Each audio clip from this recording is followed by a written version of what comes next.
ஓசேயா அதிகாரம் 12. இஸ்ரவேலரின் கடந்த கால அனுபவமும் ஆண்டவரின் கண்டிப்பும். எப்ராயிம் காற்றை உண்டு நாள் முழுவதும் கீழே காற்றை பிடிக்க ஓடுகிறான். பொய்யும் வன்செயலும் அவனிடம் பெருகிவிட்டன. அசீரியாவோடு உடன்படிக்கை செய்கின்றான்.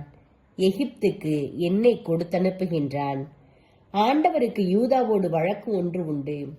யாக்கோபை அவன் தீய வழிகளுக்கேற்ப தண்டிப்பார். அவன் செயல்களுக்கு தக்கபடி கைமாறு தருவார்.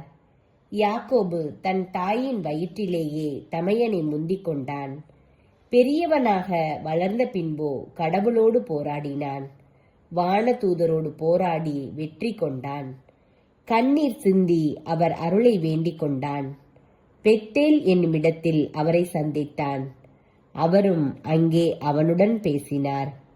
அந்த ஆண்டவரே படைகளின் கடவுள். ஆண்டவர் என்பதே அவரது பெயராம். ஆதலால் இஸ்ரவேலே, உன் கடவுளிடம் திரும்பி வா. இரக்கத்தையும் நீதியையும் கடைபிடி. எப்போதும் உன் கடவுளை நம்பி காத்திரு. பேராசையும் தண்டனையும்.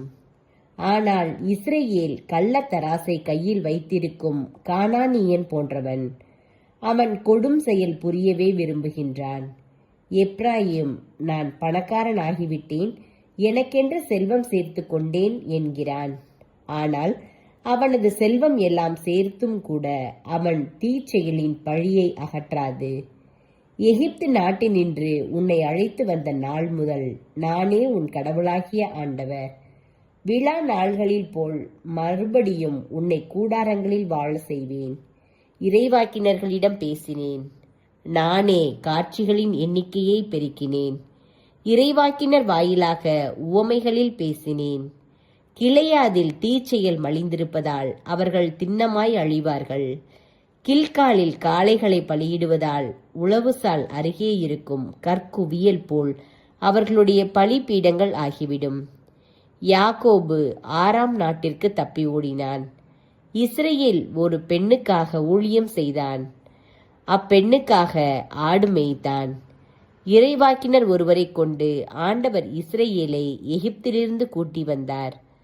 இறைவாக்கினர் ஒருவரால் அவன் பாதுகாக்கப்பட்டான். எப்ராயிம் ஆண்டவருக்கு மிகவும் சினமூட்டினான். அவனுடைய தலைவர் அவனுடைய இரத்தப்பழியை அவன் மேலேயே சுமத்துவார். அவனுடைய நிந்தையை ஆண்டவர் அவன் மேலேயே திருப்புவார்.